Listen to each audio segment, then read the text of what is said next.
강서 시민공부방 개설을 이렇게 기념해서 이제 강서 시민공부방에서 10월 두 번째 동영상, 전체 횟수로는 제 6회차 이제 동영상 강연을 이제 만드는데요. 이제 주제는 빚이 많아지면 성장률이 떨어진다입니다. 이건 뭐 개인도 마찬가지, 개인으로 환원해서 생각을 해보시면 개인이 빚이 많아지면 어떻습니까? 힘들어지죠. 먹고 살기 힘들어지죠. 그거 똑같은 거예요. 빚이 많아지면은 개인이 힘들어지듯이 또 기업도 빚이 많으면은 망할 위험이 높아지죠. 나라도 마찬가지로 빚이 많아지면 나라도 망할 위험이 높다 이거죠. 성장률이 떨어진다 이거예요. 근데 그냥 떨어지는 게 아니라 장기적이고 지속적으로 이렇게 떨어져 버린다라는 거죠. 이제 그게 이제 주죠. 오늘 이 주제와 관련해서 참고하실 이제 경제 시평 자료는 13-17 작년에 나왔던 경제 시평입니다. 정부 채무 비율 임계점과 장기 저성장 논쟁이라는 이제 경제 시평을 먼저 한번 읽어보시고 동영상을 보시면 훨씬 이해하기 쉬우실 겁니다. 그러면 이제 구체적으로 시작을 해보겠습니다.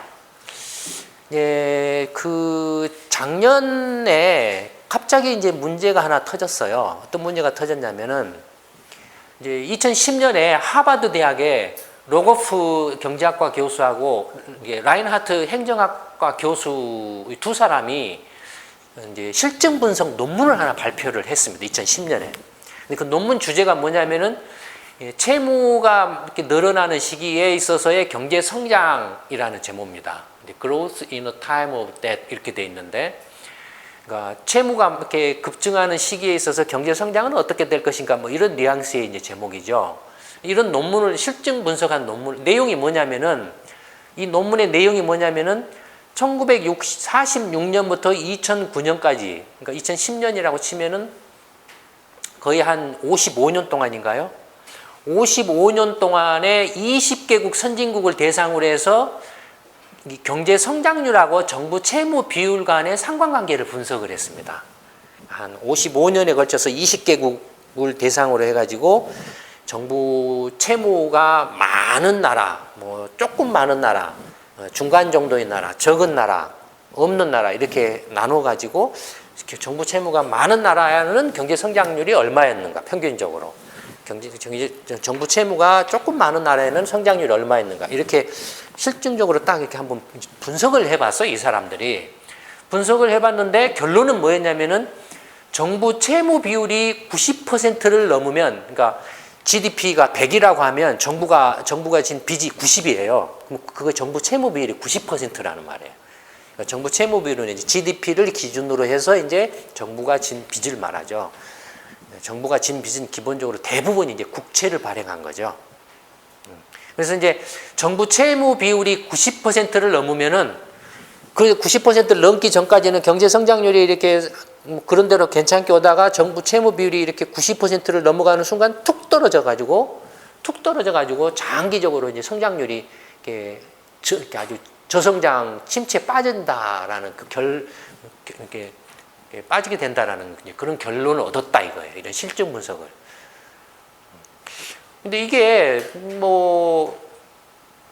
이렇게 지금 무슨 하버드 대학의 논문식이나 지금 시민 공부방에서 하면은 이게 일반 시민들이 무슨 경제 공부는 현실적으로 그게 뭐가 도움이 되냐? 내 먹고 사는데 도움이 되냐? 내 재테크에 무슨 도움이 되느냐? 이게 어마어마하게 충격을 줬어요. 이 논문이 어마어마하게 충격을 줬어요. 어떤 충격을 줬냐면 2008년 이제 글로벌 금융 위기가 발생했죠. 미국하고 유럽발로 이렇게 위기가 발생했는데, 위기가 발생하니까 어땠습니까? 미국이고 유럽이고 세계 모든 나라들이 경제 위기를 막는다라고 또는 경기를 살린다라고 막 빚을 쏟아 부어 넣었죠. 정부 채무가 폭증을 했어요. 어마어마하게 폭증을 했어요. 미국 같은 경우는 연방정부 채무가 2008년 금융위기 나기 전에는 한 7조 달러였습니다. 그렇죠. 9조 달러 정도였어요. 9조 달러였는데 지금은 17조 달러를 넘어가고 있죠. 넘었죠. 18조 이렇게 되니까 지금 거의 한 8조 9조 달러 늘어났습니다. 8조 9조 달러 감이 안 오실 것 같은데 한국 1년 GDP가 1조 달러 조금 됩니다.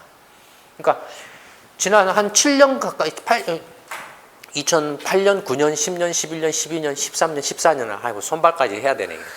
지금 올해까지 포함해서 7년 동안에 한국 GDP에 8개, 9개 되는 빚을 쏟아부었어요. 미국 경제를 살린다고.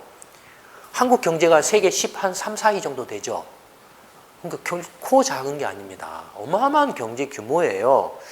그런 정도의 엄청난 돈을 쏟아부은 거예요. 미국 연방정부가. 그랬는데 그 당시에 이제 그렇게 쏟아붓고 이제 나니까 2010년에 저 논문이 탁 나왔어요. 실증 분석을 해보니까 정부 빚이 폭증을 하면 그래서 90%를 넘어가면은 이게 성장률이 뚝 떨어져 버리더라. 그렇게 나오더라. 이렇게 나와버리니까 그러면은 정부가 빚을 쏟아부어가지고 경제 성장을 한다 한들 의미가 없잖아요.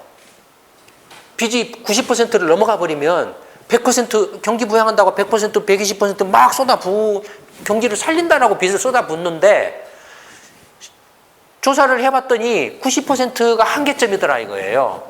90% 넘어간 순간부터는 아무리 빚을 쏟아부어도 경제가 성장률이 뚝 떨어져가지고 저성장에 빠져버리더라 이겁니다. 의미가 없다 이거예요. 그러니까 그때부터는 빚을 쏟아부어봐야 헛수고다라는 거예요. 소용이 없다라는 이야기나 마찬가지잖아요. 얼마나 저 논문이 충격이었겠습니까? 그래서 미국이 둘로 갈라져 버렸어요. 미국 정치권이나 미국 사회가, 미국 경제계나 이런 데가 전부 둘로 갈라져 버렸어요. 한쪽은 미국 연방정부하고 민주당, FRB 이런 데는 경기를 살리기 위해서는, 경제 위기를 극복하기 위해서는 정부가 빚을 내 가지고서라도 계속 떠받칠 수밖에 없다. 그건 불가피하다라고 주장을 이렇게 하고, 한 반면에 공화당 같은 경우는 야 봐라, 이 논문을 봐라, 이 사람들이 실증 분석을 했는데 빚을 니네들이 아무리 쏟아 부어도 경제 성장에 도움이 안 된다 이렇게 나왔지 않냐. 근데 왜 미친 짓을 하느냐. 그러니까 지금 오히려 이제 니네들 재정 건전화를 해야 된다. 미국 지금 연방 정부의 정부 채무 비율은 100%를 넘어가 있습니다. 지금 실질적으로. 그러니까 지방 정부까지 합쳐서는 이렇게 빚이 이렇게 100%를 넘어가 있죠. 그러니까 90%만 넘어가도 효과 없다고 그러는데 니네들 지금 빚을 내서 경기를 떠받친다라고 해봐야 다 헛짓거리다. 그러니 지금 필요한 것은 빚을 내서 이렇게 밑빠진 독에 돈 붓기를 하는 게 필요한 게 아니라 오히려 재정 건전화를 해야 된다 이거예요. 오히려 빚냈던 것을 빚을 줄이는 쪽으로 가야 된다 이겁니다. 재정 긴축을 하든지 이렇게 재정 건전화를 해야 된다. 세금을 더 걷는다든지 아니면은 돈 지출하는 걸 이렇게 더 줄인다든지 해야 된다 이겁니다. 그래서 싸움 난 게 뭡니까? 벼랑 끝 극한 대립을 했죠. 이른바 재정 절벽이라는 말이는. 이 논문이 이 싸움을 붙인 거나 마찬가지예요. 그 논문이. 그러니까 그냥 미국에서 이런 이렇게 경기 부양책, 정부의 빚내서 경기를 살리는 것과 관련해서 그냥 이렇게 나온 게 아니고, 이렇게 싸움이 일어난 게 아니고, 이 논문이, 실증 분석을 한 논문이 싸움을 붙인 거예요. 그리고 미국만 그랬습니까? 일본은 이미 그 정부 채무 비율이 230%나 90% 2배 반을 넘어가고 있죠. 일본, 유럽도 지금 다들 빚투성이 이제 거의 영국도 90% 넘었죠. 이제 그리스나 스페인, 이탈리아는 120% 넘어가 있죠. 그리스는 160% 넘어가 있죠. 아일랜드, 포르투갈 이런 데도 120, 30% 되죠. 영국도 90% 넘었죠. 독일도 지금 85% 이 정도 되죠. 프랑스도 90% 넘어 있죠. 다 지금 걸려 있죠.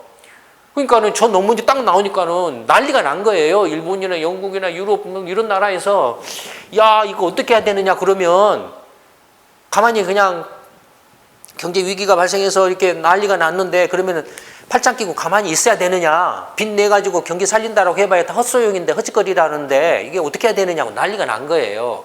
여기서도 지금 성장을 우선할 거냐, 재정 건전을 우선할 거냐 해서 난리가 나서 이렇게 했다가 했는데 유럽 같은 경우는 어떤 식으로 갔습니까? 이미 한계에 도달해가지고 그리스나 포르투갈이나 아일랜드 같은 경우는 파탄이 나서 구제금융을 받았잖아요. 그 다음에 이탈리아나 스페인, 뭐 프랑스 이런 데도 어떻게 됐습니까? 다 빚이 너무 이제 많아져가지고 더 이상 빚 내면 안 된다. 그래서 그 나라 국채가 막 폭락했잖아요. 수익률이 폭등을 했잖아요. 한때 2012년에. 그래서 또 위기가 올 뻔했잖아요. 채무 위기가. 그래서 그때 전면적으로 긴축 재정 건전화로 선회를 해갔죠. 그러니까 2010년에 저 논문 나오고 나서 이제 유럽이 이른바 재정 위기가 정부 파산 위험이 팍 닥치니까 그게 진짜인가 보다. 라고 해가지고 다 이제 긴축 내지는 재정 건전화로 선회를 해서 갔죠. 실제로. 그러니까 충격이 어마어마했어요. 저 논문 하나가. 실증 분석 논문 하나가. 근데 작년에 MIT 대학에서 이제 수업 시간에 이게 그 애쉬 폴린이라는 이 두 이제 그 경제학과 이제 박사과정을 지도하는 이제 애쉬하고 폴린이라는 두 지도 교수가 숙제를 냈어요. 학생들한테, 박사과정 학생한테. 유명한 논문들을 그대로 똑같이 흉내내가지고 똑같이 분석을 해봐라. 실증 분석을 해봐라 했는데 이 헌던이라는 박사과정 학생이 이 논문을 그대로 이제 로그파 라인하트 교수 논문을 그대로 흉내내가지고 데이터를 확인해서 이렇게 복제판을 만들어 본 거예요. 이 학생이 복제판을 만들어 봤는데 결과가 이 하버드 대학의 두 교수가 냈던 결론이 안 나오더라 이거예요. 결론이 안 나와요. 도대체 왜 그런가 하고 원인을 조사를 해봤더니 이 하버드 대학의 두 교수가 낸 그 발표한 실증 분석 논문이 첫째는 데이터 입력이 잘못 입력됐더라 이거예요. 데이터가 또 빠졌더라 이거예요. 그 다음에 국가별로 가중치를 고려하지 않았다는 거예요. 큰 나라, 작은 나라 이런 나라별로 이렇게 가중치를 고려를 안 해서 단순 평균을 했다 이거예요. 성장률 단순 평균을. 말이 안 되죠 지금. 그 로고프 라인하트 교수가 데이터 입력 오류, 데이터 누락, 이건 상상을 초월하는 거예요. 이건 모가지 잘리는 겁니다. 모가지 잘리는. 왜냐하면 이건 사실 조작을 했다라는 말이에요. 논문 조작을 했다라는 말이에요. 사실은. 그러니까 이게 이제 완전히 이렇게 이 학생이 딱 그대로 흉내 내가지고 가서 이렇게 했는데 안 돼서 이제 교수까지 달라붙어가지고 이 두 교수한테 연락해가지고 당신들이 쓴 데이터를 그대로 우리한테 보내주세요. 보내주세요 해가지고 확인까지 다 했다 이거예요. 그 결과가 이렇게 나왔어요. 결과가. 그래서 이제 이 MIT의 이 사람들이 라인하트 로고트에 비판해가지고 정말로 정부 채무가 많으면은 경제 성장률이 뚝 떨어지느냐라는 이제 반박을 하는, 말하자면 얘네들 논문이 엉터리다라는, 실증 분석 논문이 엉터리다는 논문을 발표를 해. 2013년에 발표를 해요. 그러니까 2012년까지만 해도 어땠습니까? 미국이 밀렸어요. 공화당한테. 오바마 정부나 민주당이 밀려가지고 어땠습니까? 그때 재정 건전화 합의를 했습니다. 10년 안에 이렇게 재정 건전화 목표를 이렇게 하고, 그 다음에 정부 채무를 이렇게 깎겠다. 국방비 줄이고 뭐다고 막 그랬어요, 그때. 그러니까 2012년까지만 해도 밀렸다가 이게 딱 나오고 나니까는 갑자기 또 상황이 역전이 된 거예요. 이게 너무 나와가지고 이렇게 뽀록이 나니까 상황이 역전이 된 거예요. 어떻게 역전이, 이제 결과가 두 개를 이제 하버드 대학하고 MIT의 실증 분석 결과가 어떻게 나왔냐. 이 도표를 보시면 이게 이제 정부 채무 비율입니다. 그 다음에 이쪽은 이제 성장률이에요. 보시면은 이제 정부 채무율이 0%, 빚이 하나도 없는 데서 30%로 세무가 적은 나라. 그다음에 30에서 60%, 약간 있는 나라, 그다음에 60에서 90%좀 많은 나라, 그다음에 이제 90 인계치를 넘어선 90% 이제 90% 이상인 나라, 이렇게 크게 네 개로 이제 분류를 했어요. 나라를 아까 20개 나라를 조사를 했다고 그랬잖아요. 그래서 20개 나라들을 이제 이 정부 채무 비율에 따라서 시기별로 근데 일본 같으면은 60년대는 15%였다면 여기에 들어가죠. 근데 80년대는 120%였다면 여기에 들어가죠. 일본은 80년대는 경제 성장률을 분류할 때 이런 식으로 했겠죠. 네 개로 나누고 그래서 그 각각의 이 그룹에 속하는 나라들의 평균 성장률을 이렇게 이제 계산을 했다 이거예요. 계산을 해서 찍었는데 이 파란색은 하버드 대학이 내놓은 결론이고 실증분석 결론이고 이 주황색은 이제 MIT가 이제 검증을 한 똑같은 데이터 방식을 가지고 실증 분석 방법을 가지고 검증을 한 결과치입니다. 보시면은 30%, 60%, 90%까지는 얼추 비슷하죠. 다만 이제 정부 채무가 좀 늘어나면은 하버드대는 약간 줄어드는 모습인데 물론 이제 MIT도 좀 줄긴 했지만 근데 극적으로 차이가 나는 데가 있죠. 어디입니까? 여기죠. 극적으로 차이가 나는 데가 90%를 넘어가는 순간 하버드대는 완전히 마이너스로 나와버리죠. 근데 MIT는 2%를 넘는 걸로 여전히 나왔다 이거예요. MIT는. 그러니까 정부 채무 비율이 90%를 넘을 경우에도 MIT가 하버드 대학 교수들이 했던 실증 분석 방법과 데이터를 가지고 제대로 분석을 해봤더니 경제 성장률이 크게 물론 떨어지기는 떨어지는데 그렇게 심각하게 악화되는 것이 아니더라라고 이렇게 이제 주장을 한 거예요. 반면에 하버드대는 90%를 넘어가는 순간부터 그냥 툭 꺼져버려 가지고 마이너스로 전락을 해버리더라고요. 그래서 이제 그 정부 채무 비율이 90%가 임계치다 이거예요. 90%를 넘어가면은 아무리 빚을 내 가지고 경기 부양을 해도 저성장에 빠질 수밖에. 왜냐하면 장기간에 걸쳐서 평균 성장률을 낸 것이 이거였기 때문에 장기 저성장에 빠진다라고 이렇게 주장을 한 거죠. 어떻습니까? 이게 완전히 차이가 나죠. 두 개의 대학에서 이제 그 실증 분석을 한 결과의 차이가 이제 이렇게 나타났습니다. 전세가 확 역전이 돼 버렸어요. 2013년에 MIT가 이렇게 내면서 이 두 사람이 이제 변명에 급급했죠. 안 잘리려고. 변명에 급급. 보통 같았으면 잘렸죠. 잘렸죠. 근데 자기들이 이제 이걸 오류다, 미스였다. 이런 식으로 이렇게 변명을 하고 넘어간 걸로 이제 알고 있습니다. 근데 이제 이 논쟁이 사실은 경제학의 아주 근본적인 이론하고 직결되어 있는 이제 논쟁입니다. 경제학의 그 가격 결정 이론에 있어서 요새 가격이라면 뭡니까? 시장에서 사과 하나 사고 팔고 하는데 사과가 가격이 어떻게 매겨지느냐? 또는 주식시장에서 주식 사고 팔고 하는데 주식 가격이 어떻게 매겨지는 그런 가격이죠. 그런 가격을 결정하는 데 있어서 아주 근본적이고 결정적인 중요한 이론이 하나 있습니다. 그게 뭐냐면 이제 MM 이론이라는 게 있습니다. 모디글리아니 밀러 또는 모딜리아니 밀러의 정리라고 하기도 하는데 MM 이론이라는 게 있어요. 이 두 사람의 이제 머릿글자를 따가 이게 1950년대에 나온 거예요. 아주 일찍부터 이렇게 나온 것들이죠. 근데 MM 이론이라는 게 있는데 MM 이론이라는 게 뭐냐 하면 기업의 가치는 기업의 부채 비율과는 아무런 관계가 없다라는 거예요. 이 사람들의 주장입니다. 기업의 가치는 기업의 부채 비율과 그러니까 기업의 빚이 얼마나 많으냐 적으냐 하고는 기업의 가치는 상관이 없다 이거예요. 그러니까 다시 말하면은 기업의 부채 비율이 0%든 100%든 200%든 기업 가치는 불변이다. 변하지 않는다라고 주장을 합니다. 여러분 납득이 되십니까?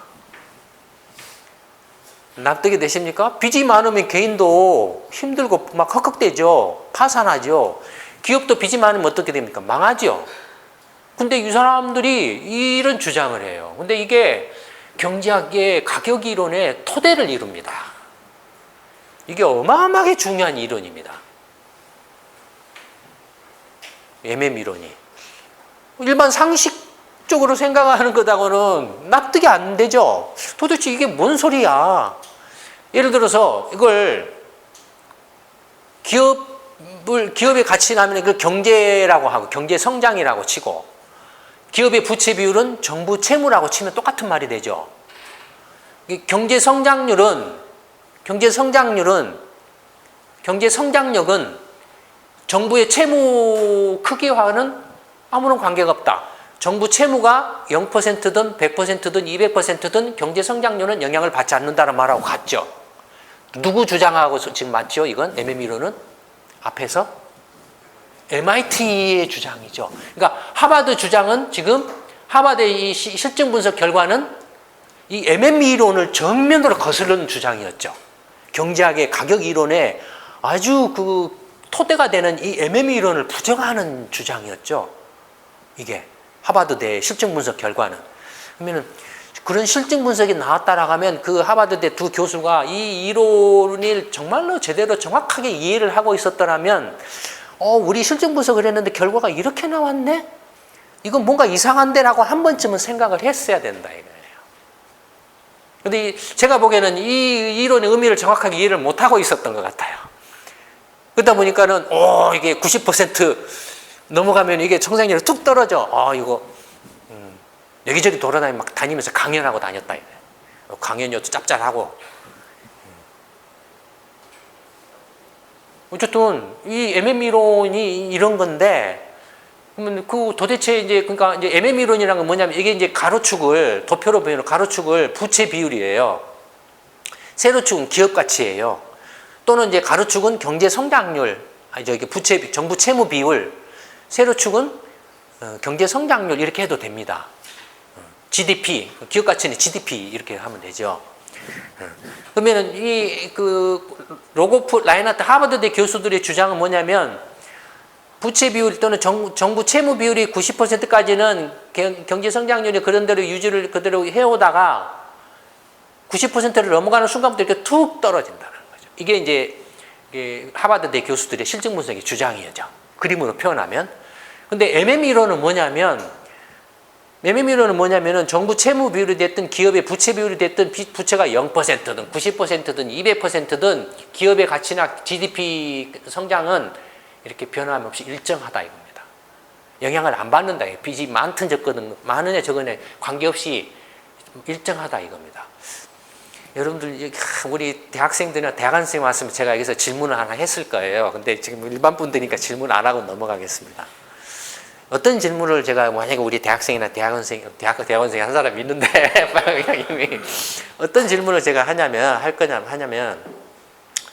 도대체 MM 이론이 주장한 이 두 사람 MM 이론은 왜 기업 가치라는 게 부채 비율에 영향을 받지 않는다라고 이런 주장을 했을까? 왜? 뭔지는 몰라도 만약에 기업 가치가 부채 비율에 영향을 받는다라면 예를 들어서 부채가 없을 때는 기업 가치가 이렇게 높고 부채가 많을수록 그렇게 떨어진다든 이런 모양을 보이겠죠. 그렇죠. 아니면은 뭐 거꾸로 빚을 내면은 처음에는 빚을 안 냈다가 낼 때는 기업 가치가 올라갔다가 어느 임계점을 지나서는 다시 떨어진다든지 이런 모습도 생각할 수 있겠죠. 그렇죠. 근데 근원적으로 기업 가치나 경제 성장 GDP는 정부 채무 비율이나 정부 채무나 부채 비율하고 관계가 없다 이거예요. 그러면 정부 채무나 부채 비율하고 기업 가치나 그 GDP가 관계가 없다라는 건 기업 가치는 무엇에 의해서 결정되느냐 그게 포인트가 되겠죠. 그러니까 기업 가치는 뭔가 별도의 다른 것이 결정을 한다는 이야기죠. 다른 것이 기업 가치를 결정을 하기 때문에 경제 성장 GDP를 또 다른 무언가가 결정을 이미 해버렸기 때문에 하고 있기 때문에 그것에서 결정 나는 거고 다른 이런 부채 비율이나 이런 것에서는 하등의 영향을 받지 않는다라는 그런 식으로 추론할 수 있겠죠. 그걸 물어보려고 했어요. 예? 사람? 아니 관계 없습니다. 예, 그러면 이제 MM 이론이라는 게 뭐냐 이거예요. MM 이론은 도대체 뭘 무엇을 주장을, 어떤 근거로 그런 주장을 했냐 이겁니다. 이게 이제 MM 이론의 주장의 근거입니다. 그래서 MM 이론 하면은 이제 아비트러지, 재정거래하고 이제 항상 같이 나오는데, MM 이론을 이해를 하려면 이 실물 투자 기회 집합과 증권 투자 기회 집합을 이해를 해야 됩니다. 이미 그 투자 강연에서 지난 여름에 투자 강연에서 한번 설명을 해드린 적이 있죠. 예. 실물 투자 기회 집합과 증권 경제학을 공부하는데 이게 가장 기본적인 그 개념입니다. 기초입니다. 이걸 지금 이해를 못하면 아무리 경제학 공부를 해도 이해 못합니다. 의미를 이해를 못해요. 이 실물 투자 기회 집합과 증권 투자 기회 집합이 이제 두 개가 따로 있다라는 걸 이해를 하셔야 됩니다. 실물 투자 기회 집합하고 증권 투자 기회 집합이 뭐냐? 근데 실물 투자 기회 집합은 뭐냐면, 예를 들어서 스티브 잡스가 자다가 갑자기 아이디어가 팍 떠올라가지고, 내가 이런 컴퓨터를 하나 만들어야 되겠다. 그래서 와서 이렇게 PC를 만든다라고 만들어요. 만들어가지고 창고에서 이제 하나 만들어가지고 그걸 내가 사업하겠다. 라고 해서 이제 회사를 하나 차려요. 그게 이제 여기에 들어가는 겁니다. 스티브 잡스가 자기가 이렇게 번뜩이는 아이디어를 이렇게 가지고 이제 기업가 정신을 발휘해서 사업을 벌리는 거예요. 여기 그 실물 투자 기회 집합에 들어갑니다. 그런 경우. 또 경제가 이렇게 GDP는 뭐죠? 실물 생산 활동이죠. 실질 생산 활동이죠. 그러니까 다 여기에 들어갑니다. 그러니까 그 기업들의 그 사업 활동 영역에 들어가는 겁니다. 또는 실질적인 그 경제 활동 영역에 들어가는 겁니다. 그러니까 여기에는 어떻게 되겠습니까? 스티브 잡스 같은 뛰어난 그 수익성이 높은 아주 양질의 그 투자안도 있을 수 있고, 사업안도 있을 수 있고, 여러분들 사업한다는 사업계획서 내잖아요. 그 사업계획서를 가지고 오는 데예요, 여기가. 아주 이렇게 우량한 양질의 사업계획서를 가지고 온 데도 있고, 뭐 중간 정도인 경우도 있고, 뭐 약간인 데도 있고, 엉터리인 것도 천차만별이 있다. 순위로 치면은 예를 들어서 대박이 나는 것, 수익률이 뭐 40%, 30%, 20%, 10%, 7%, 8%, 5%, 4%, 3%, 2%, 0%, 뭐 마이너스 이렇게 거짓 엉터리 이렇게 쭉 있겠죠. 이게 이제 실물 투자 기회 집합. 근데 문제는 뭐냐면, 이렇게 회사를 차린다라고 해서 당장에 사업이 되냐 이겁니다. 뭐가 필요합니까? 사업하려면 돈이 필요하죠. 예. 그럼 그 돈은 자기가 돈이 있으면 자기 돈으로 하면 된다 이거예요. 그럼 자기 돈으로 하면 그건 뭐죠? 자기가 자기 회사에 주식을 사는 거나 마찬가지죠. 창업자가, 그렇죠? 자기가 100%의 주식을, 자기 회사 주식을 사는 거나 마찬가지죠. 이제 어쨌든 이 사업 아이디어를 가진 사람은 따로 있고 돈을 대준 사람 따로 있다라고 나눠서 생각할 수 있죠. 자기가 돈이 있다고 해도 돈이 있는 자기는 이쪽이고, 사업의 아이디어는 자기는 이쪽이고, 이렇게 생각하면 된다 이거예요. 어쨌든 근데 스티브 잡스나 이런 사람들이 이런 아이디어를 가지고 와서 사업을 하겠다라고 회사를 차렸는데 돈이 필요하다 이거예요. 그러면은 이제 그 돈을 조달하기 위해서 어디로 가면은 이제 증권 투자 기회 집합, 이른바 금융시장으로 간다 이겁니다. 그래서 이러이러한 사업안이 있는데 투자를 좀 해달라라고 하면은 여기에서 이제 그걸 자기들이 돈 가지고 있는 돈을 보고서 이제 여러 투자안들을 이렇게 보고서 비교를 한다 이거예요. 비교를 하고 여기다가 돈을 대주지 않고 그냥 자기들끼리 서로 또 뭐 하겠습니까? 자기들끼리 돈을 빌려주겠죠. 굳이 여기다가만 돈을 대줄 필요는 없잖아요. 이 안에서도 자기들끼리 돈을 빌려주고 빌려받고 할 수 있죠. 그렇죠? 그러니까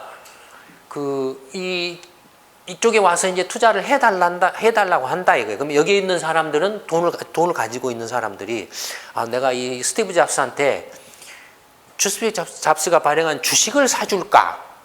아니면 채권을 사줄까? 뭐 그런 걸 이렇게 고민을 하겠죠. 산다라면은 얼마의 가격에 사줄까? 그런 걸 따지겠죠. 그렇죠? 네. 그러니까 근데 그러니까 여기는 뭘 하는 데입니까? 증권 투자 기회 집합은. 이 실물 투자 기회 집합을 가격을 매겨주는 데죠. 주식 가격이 얼마, 이 기업 가치가 얼마나 될까? 내가 투자를 한다고 했을 때의 시가는 얼마가 될까? 그랬을 때 내가 얼마의 이 주식을 살까? 이 기업 가치가 얼마고 그래서 나는 이 주식을 얼마에 사면은 내가 10% 수익을 얻을 수 있다. 채권을 얼마에 사면은 내가 5% 이자를 받을 수 있다. 이런 걸 계산을 하는 데죠. 가격을 매겨주는 데죠. 그렇죠. 그러니까 여기는 뭡니까? 얘가 있어야만 성립하는 데죠. 실물투자기회집합이 있어야만 증권투자기회집합의 가격을 매겨줄 수 있는 그런 기능이 작동을 하죠. 그렇죠. 물론 얘가 없더라도 서로 빌려주는 경우, 돈을 빌려주고 빌려주는 경우도 있게 하죠. 채권만 있는 경우죠. 이런 경우는. 그러니까 개인이 돈을 이렇게 상대방한테 빌려주고 하는 것은 뭐 굳이 뭐 이렇게 그 사람이 무슨 사업을 하고 안 하고 상관없이 내가 돈 옆에 아는 사람한테 10,000원 빌려주는데 그 사람이 무슨 사업을 하냐, 너 사업계획서 가지고 와, 이렇게 하지는 않잖아요. 그거 관계없이 그냥 빌려줄 수 있고 빌려받을 수 있죠. 그러니까 뭐 그런 부분도 있다 이거예요. 근데 어쨌든 이렇게 실물투자계집합은 현실 영역이라고 하면 증권투자 계집합은 이제 경제학 이론의 영역이라는 겁니다. 가격을 매겨. 그러니까 경제학 이론은 뭐냐면 가격 이론이에요. 가격 이론이에요. 그러니까 경제학 이론은 가격 이론인데 가격에 대한 그 이론을 이렇게 만들어내려면 뭐가 전제가 돼야 됩니까? 얘가 딱 정해져 있다라고 가정을 해야 되죠.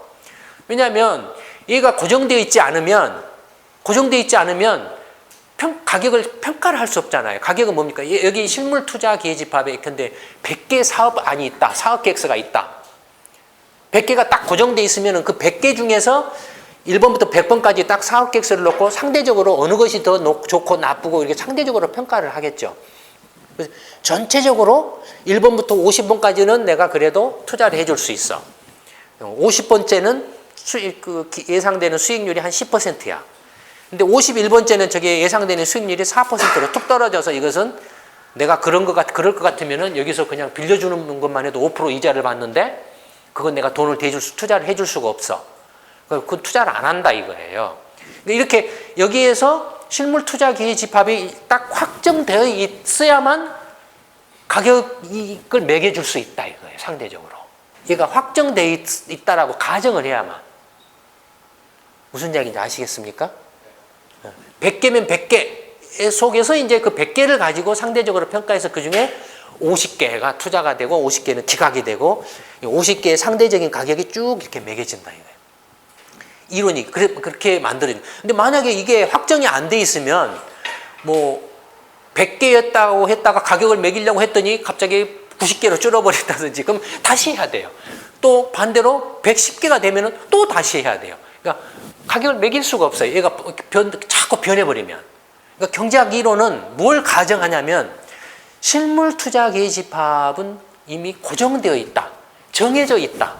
스티브 잡스가 누구나 이렇게 빌 게이츠나 이런 사람들이 사업을 하겠다라고 하는 사업안들이 이미 다 제시되어 있다라고 그렇게 가정을 해요. 그러면 얘가 확정이 되어버렸죠. 토탈로. 확정이 되었기 때문에 얘가 만약에 이제 그 전체적으로 그 사업 전체적으로 한 그 가치가 100이라고 치면 어쨌든 간에 여기서 결정되는 것도 똑같이 100이라는 가격이 매겨져야 되죠. 가치가. 만약에 얘가 100이라는 가치가 있는데 얘가 90만 매겼어요. 그럼 어떻게 될까요? 90만 매겼어요. 그럼 어떻게 될까요? 안 팔겠죠? 저평가하니까 안 팔겠죠? 그렇죠? 아니면은 어떻게 되겠습니까? 90만 매겨졌다라면 빨리 여기서 주식이든 채권을 사놓죠. 사놓고 야 얘가 100이야 하고 막 떠들겠죠. 그럴 거 아닙니까? 이때가 살 때다 이거예요. 저평가돼 있다 이거예요. 반대로 얘가 100인데 얘가 110으로 매겨놨어요. 그럼 어떻게 되겠습니까? 110으로 매겨놨어요.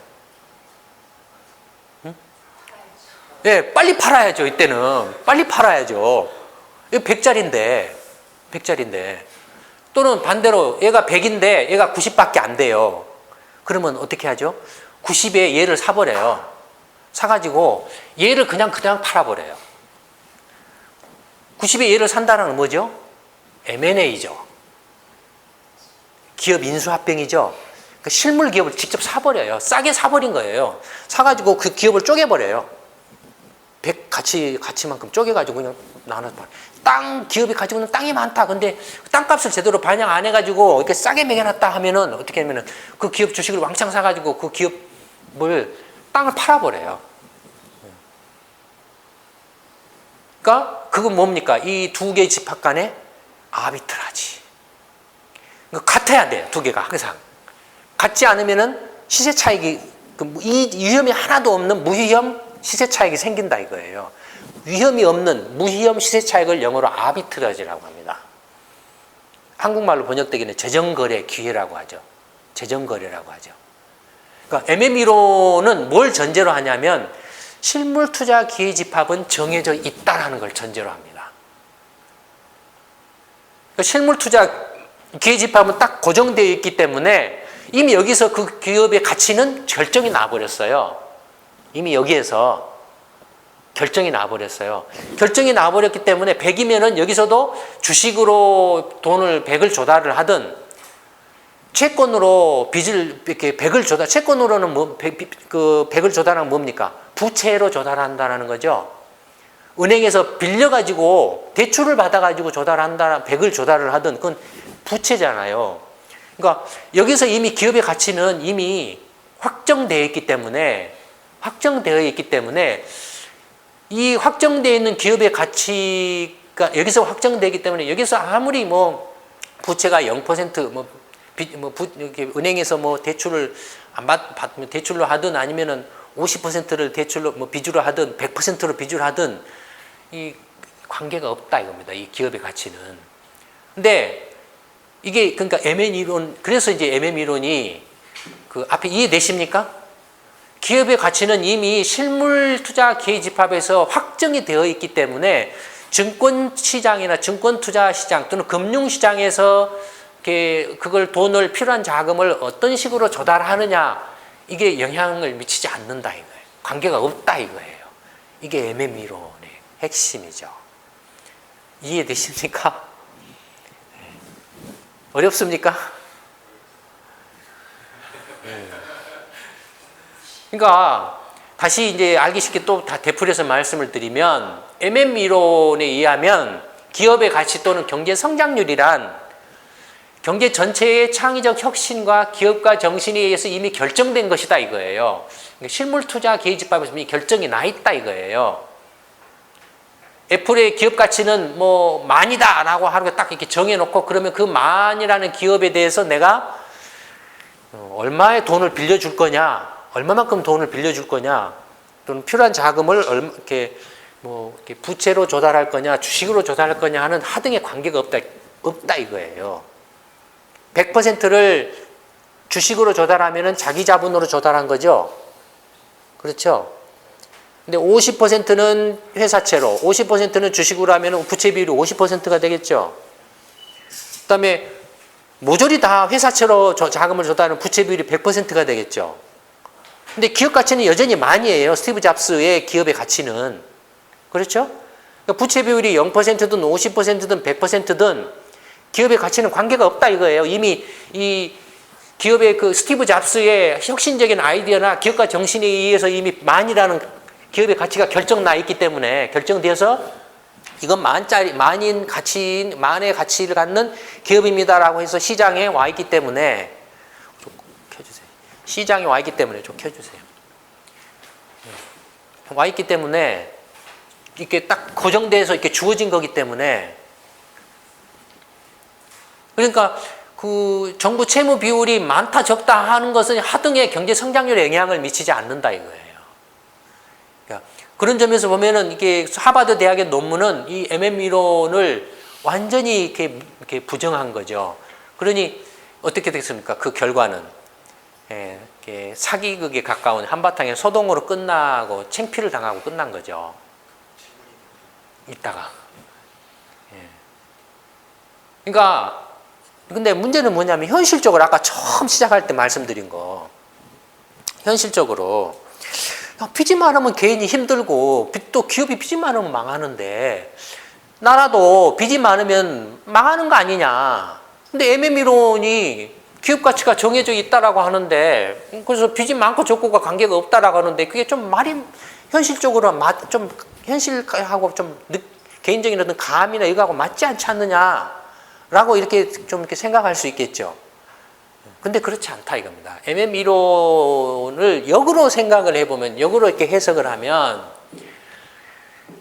창의적인 혁신과 기업가 정신을 이렇게 촉진하는 식으로 이렇게 돈이 들어가서 실물 투자 기회 집합을 키우지 않으면, 확대시키지 않으면, 그러니까 실물 투자 기회 집합은 그대로 있는데, 그러니까 창의적인 어떤 혁신성이라든지 기업가 정신은 죽어 있는데, 정부가 끊임없이 빚만 내 가지고 토건 사업이다 뭐다, 그냥 그 밑 빠진 독에 돈 붓기 식으로 막 이렇게 벌리기만 하면 그것은 오히려 효과가 없고 가격을 왜곡시킨다 이거예요. 그 다음에 파산 위험만 크다라는 걸 오히려 MME로는 그 경고를 해주는 거라는 거죠. 그러니까 중요한 것은 정부가 빚을 내는 것이 실물 투자 기회 집합에서 혁신성이나 기업가 정신을 활성화시켜서 실물 투자 기회 집합의 파이의 크기를 늘리는 데 기여를 한다라면 문제가 안 되지만, 실물 투자 기회 집합은 이렇게 뭐 창의력이나 혁신성은 죽어 있는데 정부가 빚만 계속 쏟아 부어 가지고 엉터리 그 부양사항만 되풀이하면 어떻게 되겠습니까? 결국에는 이 증권 투자 기회 집합이 이 빚투성이가 돼가지고, 실물 투자 기회 집합은 100이라고 하면 얘는 빚이 100, 120, 150, 빚이 150 되면 어떻게 됩니까? 실물 투자 기회 집합이 100이고 빚이 150이라면 어떻게 됩니까?